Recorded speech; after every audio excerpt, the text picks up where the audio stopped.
The rain had soaked through her shoes hours ago. Each step now made a soft, cold squish, quieter than the city but louder in her head than the rush-hour cars hissing past on the flooded street. People hurried by under umbrellas, boots splashing. Through puddles, heads low and eyes forward. No one stopped. No one looked. She was just a little girl, maybe 7, crouched beneath the shelter of a bus stop on 5th and Layton, too small, too quiet for a city always in motion. What didn't concern them didn't exist. Her name was Maya, her tiny arms held tight to a bundled blanket, its corners soaked and sagging. Inside it, her 4-month-old baby brother Noah whimpered softly. His cries had long since faded into the background noise of the city, unnoticed. His lips were pale, his fingers cold. The thin blanket did little to fight the chill. Maya held him closer, her oversized backpack dragged at her shoulders, stuffed with diapers, bottles, and the last of the baby formula she'd taken with her that morning. Her cheeks were streaked with water, rain, tears, or both. She didn't know anymore.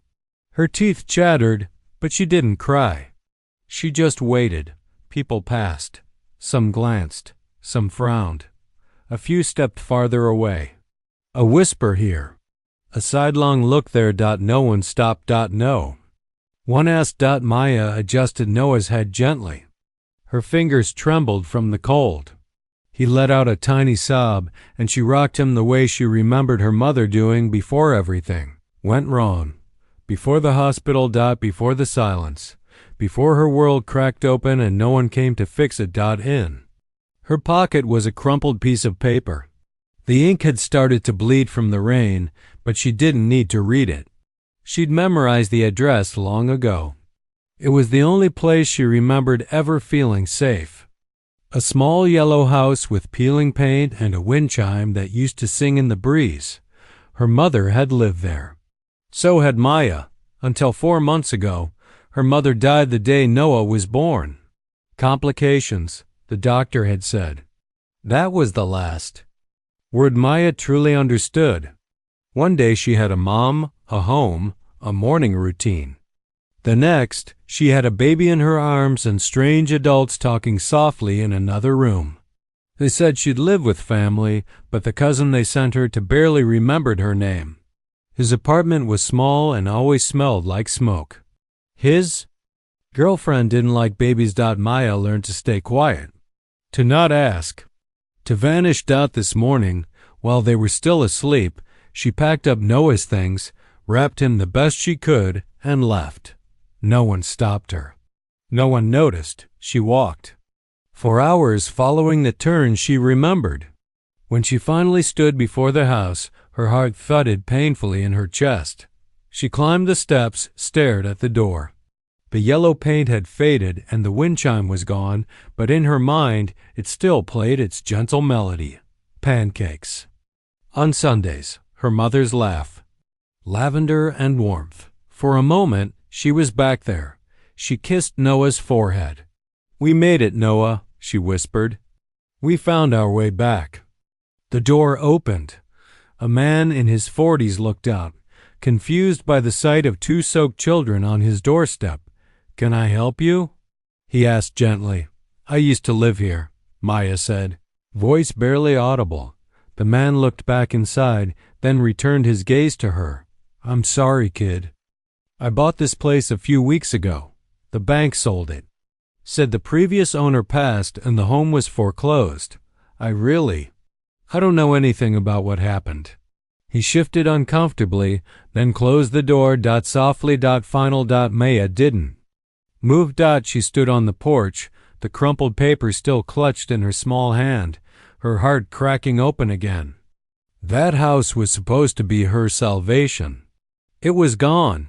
She wanted to scream. To vanish into the storm, but she could not with Noah in her arms. So she just cried, not from the cold, but from the helpless, quiet ache of a little girl who had nowhere left to go. She stood there for a long time, arms around Noah, trying to shield him from the truth. The wind picked up, pushing her damp hair into her eyes. The rain was steady now, tapping against her skin like 1,000 reminders. This was real. Eventually, she turned. She walked down the steps, each one heavier than the last. Her sneakers slapped against wet pavement. Her breathing came in short, shuddering bursts.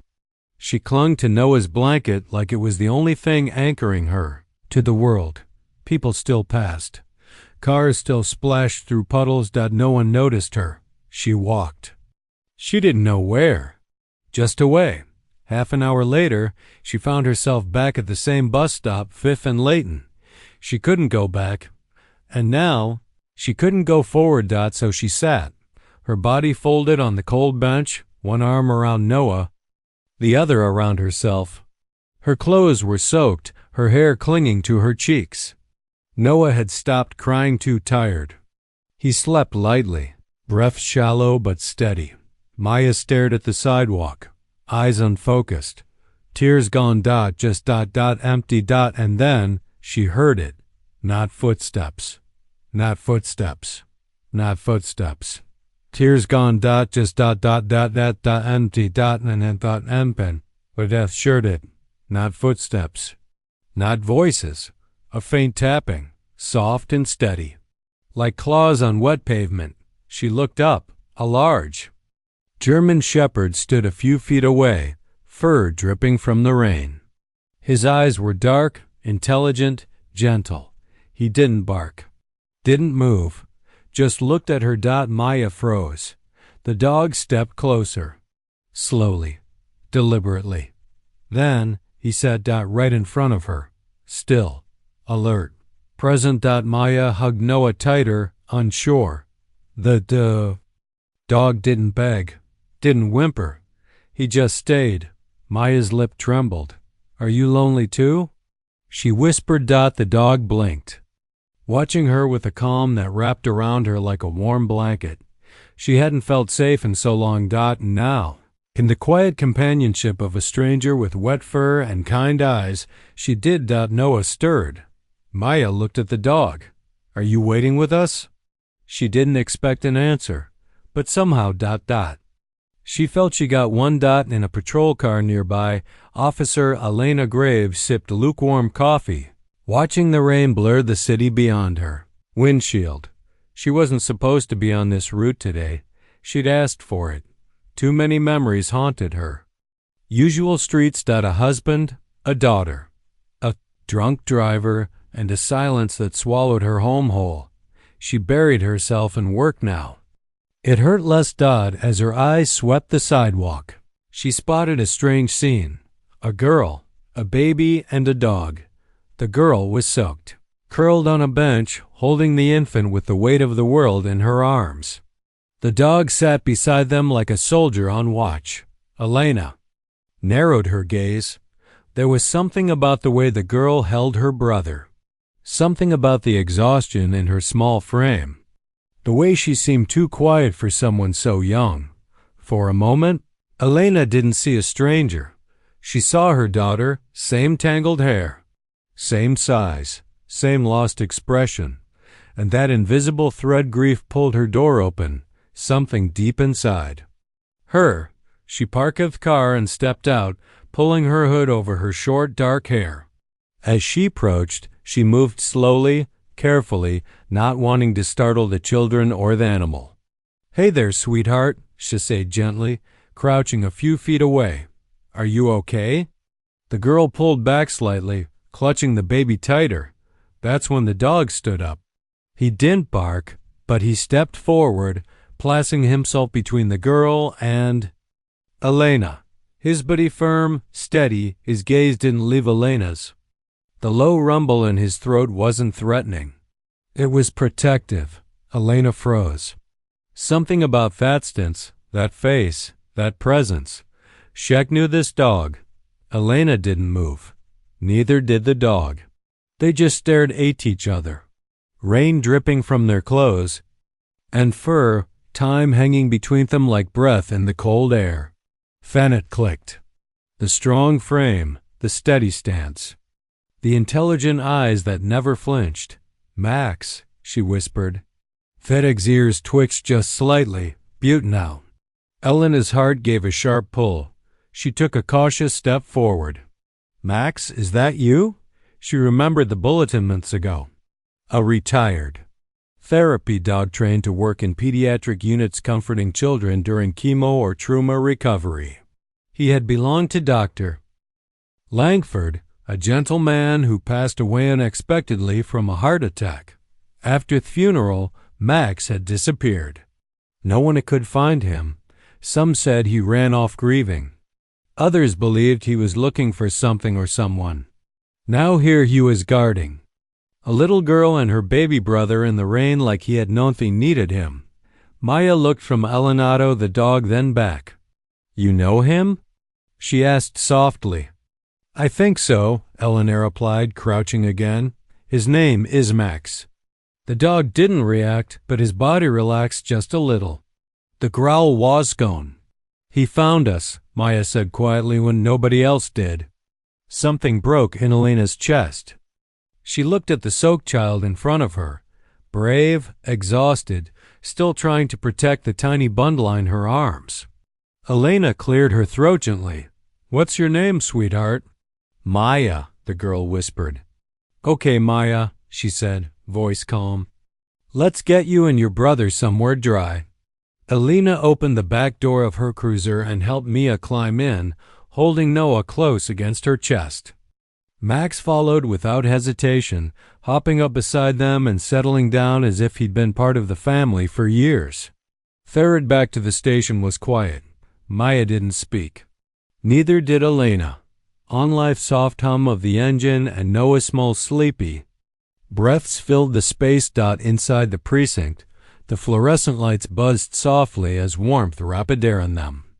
Elena brought out a thick towel, wrapping it gently around Maya's shoulders.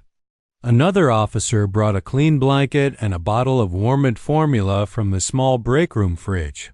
Mia hesitated at first, but when she saw Elena test the bottle on her wrist and offer it to her with care, not force, she accepted it. Noah took the bottle eagerly, his tiny hands clinging to it. Max sat beside them, unmoving, his eyes strained on the door like a silent guard still on duty. When social services arrived, Elena stepped outside to meet them. They spoke in low voices, professional, routine.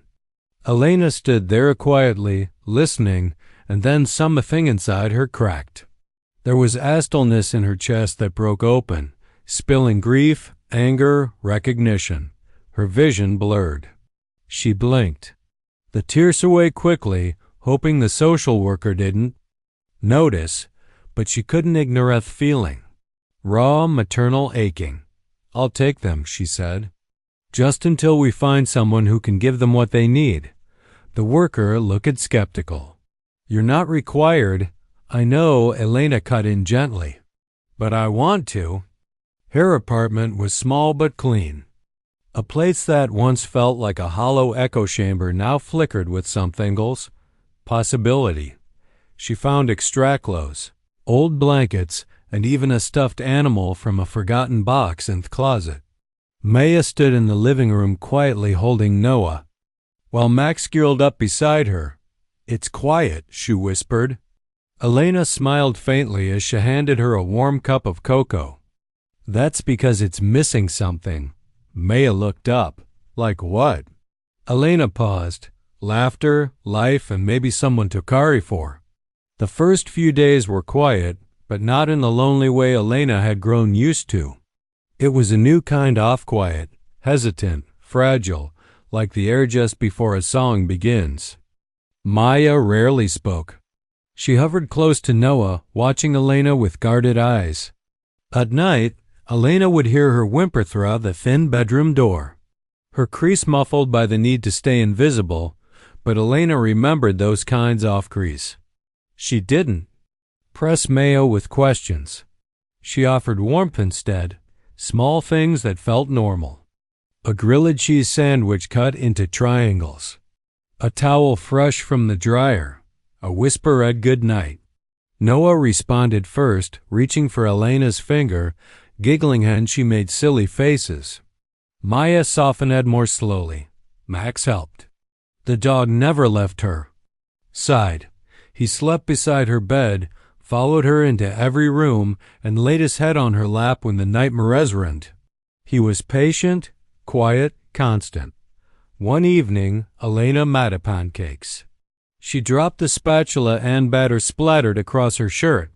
Maya lied quick and surprised like she hadn't meant to. Elena froze and smiled. That night, as she tucked Maya in and leaned over Noah's crib, she didn't feel like someone helping out of obligation. She felt like a mother again. Maya felt it too. Though the feeling was hard to describe, it was real. She felt safe, held, chosen, like the world had somehow given her and Noah a second mother.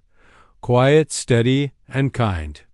And for the first time in a long while, she knew this wasn't just a place. It was home. One quiet morning after watching Maya gently rock Noah back to sleep, Elena filled out the paperwork. She didn't fez it. She signed every form with hands that trembled, not from doubt, but from hope. She had applied to adopt them officially. A few weeks later, Feliter arrived. It was from the state. Elena sat at the kitchen table, heart pounding. When she saw the words, her hand flew to her mouth. The tears came fast. Grief, joy, relief, all tangled together that the guardianship was no longer temporary. Maya and Noah were officially hers. Max, sensing the emotion, let out a soft bark and trotted. Encircles her on the table. Maya watched Elena, then ran into her arms. She didn't say much, just a quiet, breathless whisper. I used to think no one would ever want us. Elena held her tighter. I didn't think I'd ever be a mom again. They didn't need more words. That night, Maya helped Elena tuck Noah into his crib. Max, curled up by the door like always, his post never abandoned. The apartment still and empty, now pulsed with quiet life.